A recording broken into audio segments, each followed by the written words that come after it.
Happy சாபத். இந்த வாரம் ஊழிய அறிக்கை வந்து நம்ம எந்த நாட்டிலேருந்து பார்க்குறோம் அப்படின்னு சொல்லி பார்த்தா உஸ்பெகிஸ்தான். எத்தனை பேர் உஸ்பெகிஸ்தானை பற்றி கேள்விப்பட்டிருக்கீங்க?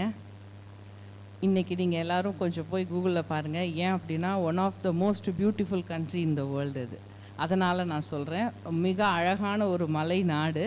அங்கேருந்து தான் நமக்கு இந்த வாரத்துக்கான இந்த ஊழிய அறிக்கை வந்திருக்குது.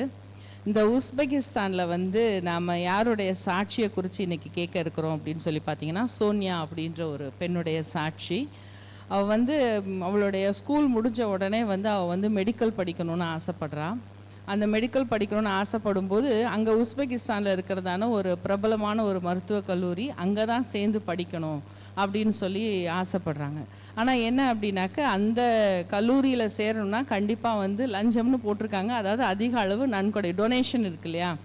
இப்போ சின்ன சின்ன காலேஜஸில் கூட டொனேஷன்ஸ்லாம் வாங்க ஆரம்பிச்சிட்டாங்க.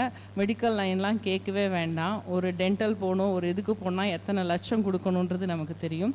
அதே போல் அங்கேயும் வந்து அந்த அளவுக்கு வந்து அமௌண்ட் வந்து கொடுக்க வேண்டி இருந்தது அந்த குறிப்பிட்ட கல்லூரி. ஏன்னா அது ரொம்ப மிக பிரபலமான கல்லூரி.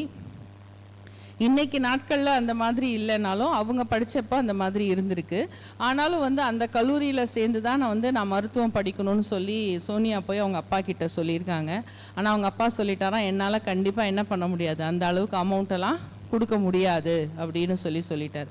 இருந்தாலும் வந்து சோனியா ஒரு நம்பிக்கையோடு என்ன பண்ணியிருக்கா அப்படின்னா, அந்த கல்லூரியோட விண்ணப்பத்தை வாங்கி அதை ஃபில் பண்ணி அப்ளிகேஷன் ஃபில் பண்ணி அனுப்பி வச்சுருக்காங்க.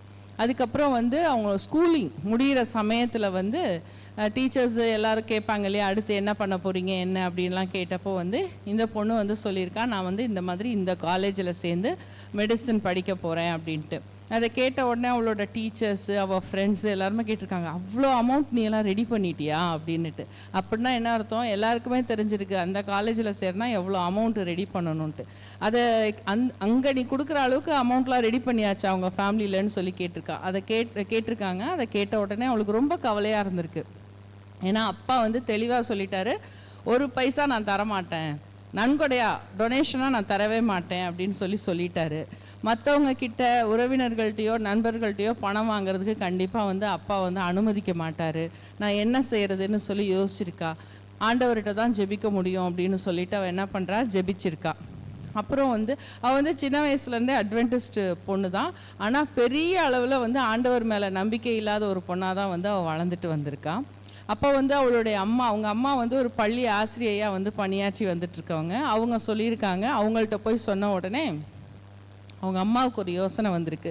அவங்க என்ன சொல்கிறாங்கன்னா, நீ அந்த காலேஜோட என்ட்ரன்ஸ் எக்ஸாமுக்காக ரெடி ஆகு, நீ வந்து என்ன பண்ண, அதுக்காக படி, நம்ம எல்லாரும் என்ன பண்ணலாம், ஜெபம் பண்ணலாம், நீயும் வந்து என்ன பண்ணணும், உனக்காக கண்டிப்பாக வந்து ஜெபம் பண்ணணும் அப்படின்னு சொல்லியிருக்காங்க. அவங்க அம்மா சொன்ன உடனே அவளும் வந்து ஒரு நம்பிக்கையோடு வந்து என்ன பண்ணியிருக்கா. அவளுக்கு ஆச்சரியமாக இருந்திருக்கு, இதெல்லாம் எங்கேயாவது நடக்குமா, அமௌண்ட் இல்லாமல் இது வரைக்கும் அங்கெல்லாம் யாரும் சேர்ந்ததாக வந்து கேள்விப்படவே இல்லையே, இருந்தாலும் அம்மா சொல்கிறாங்களே அப்படின்னு சொல்லிட்டு அவள் என்ன பண்ணுறா, ஜெபிக்க ஆரம்பிக்கிறா, படிக்கவும் ஆரம்பிக்கிறா. அவங்களுடைய அம்மா அப்பாவும் வந்து அதற்காக ஜெபிக்க ஆரம்பிக்கிறாங்க. அதுக்கப்புறம் வந்து போயிட்டு அந்த காலேஜில் போயிட்டு அவங்க அப்ளிகேஷன் இன்னோட போயிட்டு கொடுத்துட்டு வரும்போது கூட என்ட்ரன்ஸ் எக்ஸாம் பற்றி கேட்டப்போ அதெல்லாம் பின்னாடி நாங்கள் உங்களுக்கு சொல்லுவோம் அப்படின்னு சொல்லிட்டாங்க. அதனால் வந்து அவள் தொடர்ந்து வந்து படிச்சுக்கிட்டே இருந்திருக்கா. 1 மாதம் போயிடுச்சு, 2 மாதம் போயிடுச்சு. இன்னும் வந்து அவள் பேரண்ட்ஸு அவள் எல்லோரும் ஜெபம் பண்ணிக்கிட்டே இருக்காங்க, இவளும் படிச்சுட்டே இருக்கா. கடைசியாக வந்து சம்மரும் முடிஞ்சிடுச்சு, இன்னும் என்ன ஒரு இன்டிமேஷனும் வரலையேன்னு சொல்லிட்டு அவங்க வந்து அந்த காலேஜை வந்து காண்டாக்ட் பண்ணி விசாரித்தப்போ அவங்க சொல்கிறாங்க, நீங்கள் காலேஜுக்கே நேரடியாக வந்து தெரிஞ்சுக்கோங்களேன் அப்படின்றாங்க. சரின்னுட்டு அவங்க என்ன பண்ணுறாங்க, அடுத்த நாள் காலையில் 10 மணிக்கு சோனியாவும் அவங்களோட அம்மாவும் அந்த காலேஜுக்கு போய் பார்க்குறாங்க. அங்கே போய் பார்த்தா அங்கே இருக்கிற வாசலில் இருக்க செக்யூரிட்டியை அவங்கள நிறுத்திட்டாரு. கேட்டதுக்கு என்ட்ரன்ஸ் எக்ஸாமெல்லாம் முடிஞ்சு போச்சுமா அப்படின்னு சொல்கிறாங்க. இவளுக்கு வந்து ரொம்ப கஷ்டமாயிடுச்சு, இந்த என்ட்ரன்ஸ் எக்ஸாமுக்காக தானே நம்ம இவ்வளோ நாள் தயாரானோம் அப்படின்னு சொல்லிட்டு அவளுக்கு கோபமும் வந்திருக்கு. ஆனால் ஆச்சரியமாகவும் இருந்திருக்கு, ஏன்னா என்னை யாருமே காண்டாக்ட் பண்ணல, எனக்கு சொல்லவே இல்லையே அப்படின்னுட்டு. நான் வந்து தேவையில்லாமல் படித்து என்னோடய எல்லா லீவு எல்லாத்தையுமே வேஸ்ட் பண்ணிட்டேன் அப்படின்ற மாதிரி அவளுக்கு வந்திருக்கு. அவள் வந்து கோவப்பட்டதையும் வருத்தப்பட்டதையும் அவங்க அம்மா பார்த்துட்டு கவலைப்படாதேன்னு சொல்லிவிட்டு அந்த செக்யூரிட்டிகிட்ட கேட்டிருக்காங்க, என்ட்ரன்ஸ் எக்ஸாம் ரிசல்ட் எல்லாம் வந்துருச்சா அப்படின்ட்டு. எல்லாம் வந்துருச்சு, யார் யாரெல்லாம் காலேஜில் ஜாயின் பண்ணியிருக்காங்களோ அட்மிஷன் லிஸ்ட்டே ஒட்டிட்டாங்க, நீங்கள் வேணால் நோட்டீஸ் போர்டில் போய் பாருங்கன்னு இருக்காங்க. அங்கே போய் சரின்னு சொல்லி பார்த்துருக்காங்க. அதில் காலேஜ் அட்மிட்டட் ஸ்டூடெண்ட்ஸ் லிஸ்ட்டில் பார்த்தீங்கன்னா இந்த சோனியாவோட பேரும் இருந்திருக்கு. அவளால் வந்து சுத்தமாகவே வந்து நம்ப முடியலையா, என்ட்ரன்ஸ் எக்ஸாம் எழுதலை, லஞ்சமும் கொடுக்கல, அதாவது நன்கொடையும் கொடுக்கல, ஆனாலும் என்ன கிடச்சிருச்சு அப்படின்னா அவளுக்கு அந்த காலேஜில் வந்து சீட் கிடச்சிருச்சான். அவளால் வந்து நம்ப முடியாத அளவுக்கு ஒரு அற்புதத்தை வந்து அவளுடைய வாழ்க்கையில் வந்து ஆண்டவர் செஞ்சுருக்காருன பிறகு அவள் முழுசாக ஆண்டவரை ஏற்றுக்கிட்டு அதுக்கப்புறம் தான் வந்து ஞானஸ்நானமே வாங்கியிருக்கா. அவர் எவ்வளோ உண்மை உள்ளவர் அப்படிங்கிறத இந்த அனுபவம் வந்து எனக்கு கற்றுக் கொடுத்தது அப்படின்னு சொல்லி அவள் சொல்கிறான். ஆனால் இதோட அந்த கதை முடியலை.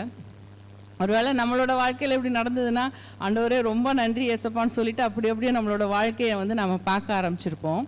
ஆனால் அவளோட வாழ்க்கையில் என்னென்னா, அதுக்கப்புறம் அவளுக்கு கிளாஸஸ் ஆரம்பிச்சிருச்சு. கிளாஸஸ் ஆரம்பித்த உடனே அவளோட ஃப்ரெண்ட்ஸு, அங்கே கிடைச்ச புது ஃப்ரெண்ட்ஸு எல்லாருமே கேட்டிருக்காங்க, நீங்கள் ஜாயின் பண்ணுறதுக்கு நீங்கள் எவ்வளோ அமௌண்ட் கொடுத்தீங்க, நீங்கள் எவ்வளோ அமௌண்ட் கொடுத்தீங்கன்னு ஒவ்வொருத்தருக்காக கேட்டிருக்காங்க.